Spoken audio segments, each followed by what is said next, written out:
নমস্কার বন্ধুরা, তোমাদের সকলকে স্বাগত জানাই অর্পিতার রান্নাঘরে।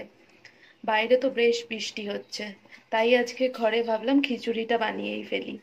সব রকম সবজি দিয়ে, কাঁঠালের বীজ দিয়ে এই খিচুড়িটা আমি কিভাবে বানালাম সেটা জানতে হলে তো পুরো রেসিপিটা দেখতে হবে। এর আগেও আমি অনেক খিচুড়ির রেসিপি আপলোড করেছি, তোমরা চাইলে দেখতে পারো, সেইগুলো আমি লিংক দিয়ে দেবো ডেসক্রিপশন বক্সে। তবে আজকে এটা আমি অনেক ধরনের সবজি দিয়ে বানালাম খিচুড়িটা। তো ভিডিওটা ভালো লাগলে ভিডিওটাকে লাইক করো, অনেক অনেক শেয়ার করো। অবশ্যই আমার চ্যানেলটাকে সাবস্ক্রাইব করে দিও, আর পাশে থাকা বেল আইকনটা অন করে দিও, যাতে তোমরা আমার সব ভিডিও নোটিফিকেশন পেয়ে যাও। আর রেসিপিটা কিন্তু সবাই পুরোটা দেখো। তাহলে চলো তোমাদেরকে দেখিয়ে নেওয়া যাক আজকের এই খিচুড়ির রেসিপিটা। আচ্ছা, আর বৃষ্টির ওয়েদারে কারা কারা খিচুড়ি খেতে ভালোবাসো আমাকে কিন্তু কমেন্টসে একেবারে জানাতে ভুলো না। আমার বাড়ির এখানে তো বেশ ঝমঝমিয়ে বৃষ্টি হচ্ছে, তাই ভাবলাম আর খিচুড়ি না করে তো হবে না, তাই বানিয়ে ফেললাম দেখো খিচুড়ি, আর সেই রেসিপিটাই তোমাদের সাথে শেয়ারও করলাম।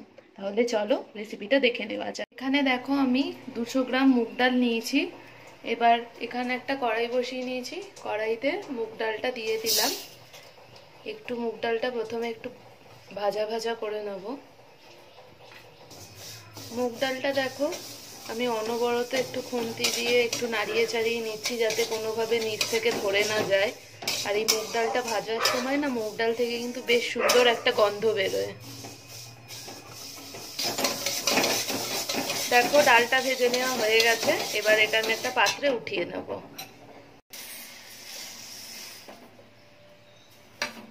এবার এইদিকে দেখো, ওদিকে যেহেতু ডালটা ভাজা হয়ে গেল, এদিকে আরেকটা পাত্রে গামলার মধ্যে জল বসিয়ে নিয়েছি। জলটা বেশ ভালোভাবে গরম হয়ে গেছে। আর এখানে দেখো আমি নিয়েছি 300 গ্রাম গোবিন্দভোগ চাল। গোবিন্দভোগ চালটা এবার ভালোভাবে ধুয়ে পরিষ্কার করে নিয়ে এই গরম জলে আমি দিয়ে দেবো। এবার যে ডালটা ভেজে নিয়েছি ওটা দেখো এই গরম জলের মধ্যে দিয়ে দিলাম প্রথমেই।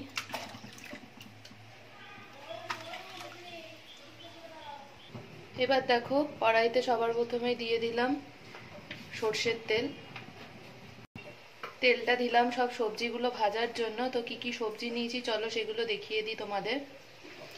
এই দেখো এখানে আমি কি কি সবজি ব্যবহার করেছি। দেখো আলু, পটল, বরবটি দিয়েছি, টমেটো, আর দিয়েছি হচ্ছে এই দেখো কাঁঠালের বীজ।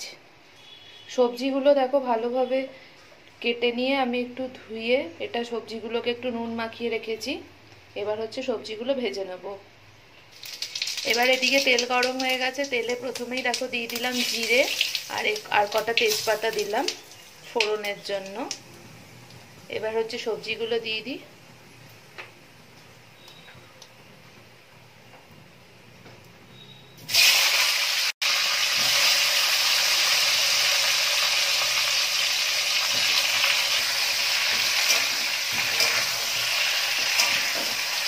সবজিগুলোকে প্রথমে একটু ভালো করে একটু ভেজে নিচ্ছি।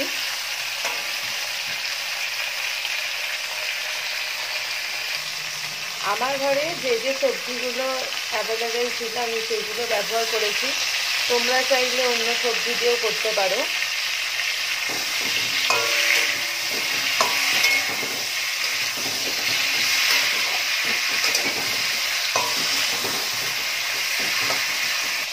এবার এর মধ্যে একটা মশলা দিলাম, এটা হচ্ছে আদা আর কাঁচা লঙ্কার পেস্ট করে নিয়েছি, সেটাই দিয়ে দিলাম।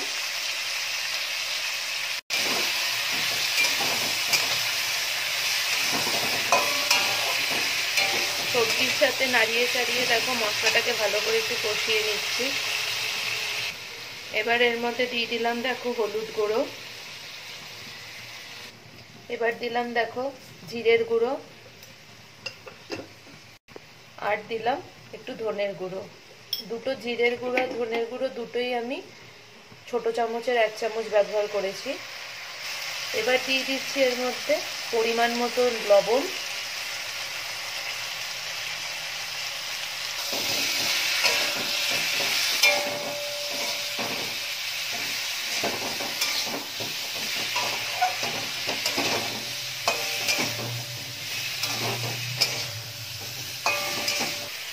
এবার আমি এর মধ্যে দিয়ে দিলাম দেখো কিছু বাদাম কুচি।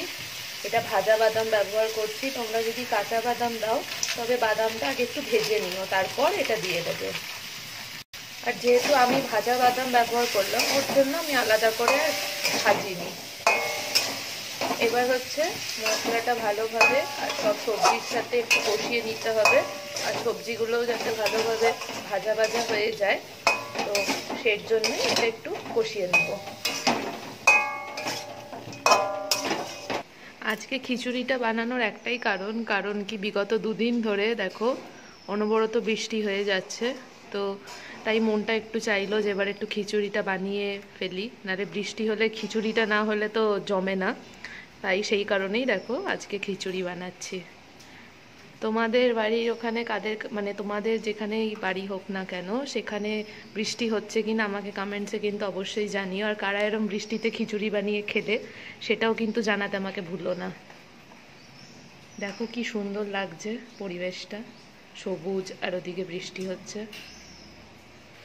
দেখো সবজিটা বেশ ভালো ভালো করে ভাজা ভাজা হয়ে গেছে। এবার এটা সাইডে আমি গ্যাসটা বন্ধ করে দিয়েছি। আর এদিকে দেখো ডালটাও প্রায় অর্ধেক সেদ্ধ হয়ে গেছে। এই পর্যায়ে আমি এবার চালটা দিয়ে দিলাম, গোবিন্দভোগ চালটা, যেটা আমি তোমাদের বললাম ধুয়ে নিয়েছি। এই যে চালটা দিয়ে দিলাম।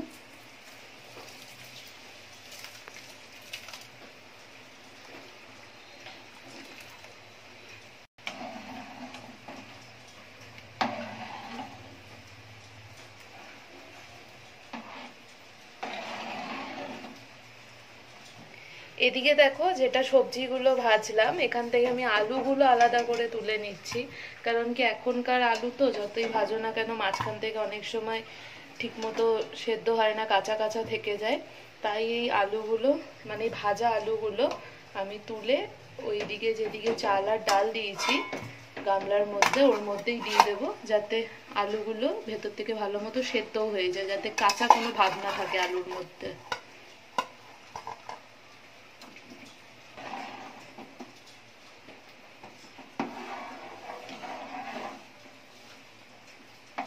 এবার গ্যাসের ফ্লেমটা মিডিয়াম টু হাই করে দিয়েছি। ডাল আর চালটা মোটামুটি সেদ্ধ হয়ে গেলে, প্রায় অর্ধেক মতো হয়ে গেলে, ডালটা তো অলরেডি সেদ্ধ হওয়াই রয়েছে 50%, আর ওদিকে চালটাও ভালো মতো মানে সেদ্ধ হয়ে গেলে এই মশলা যেটা করলাম সবজি টবজি সব কিছু দিয়ে এটা এর মধ্যে দিয়ে দেবো। দেখো প্রায় এখনো অনেকটাই সেদ্ধ বাকি আছে, তবে এই পর্যায়ে আমি এই ভেজে রাখা সবজি মশলা এগুলো এর মধ্যে দিয়ে দেবো। এই দেখো সবজি সবকিছু যা ভেজে নিয়েছিলাম মশলা টশলা সবই এর মধ্যে দিয়ে দিলাম।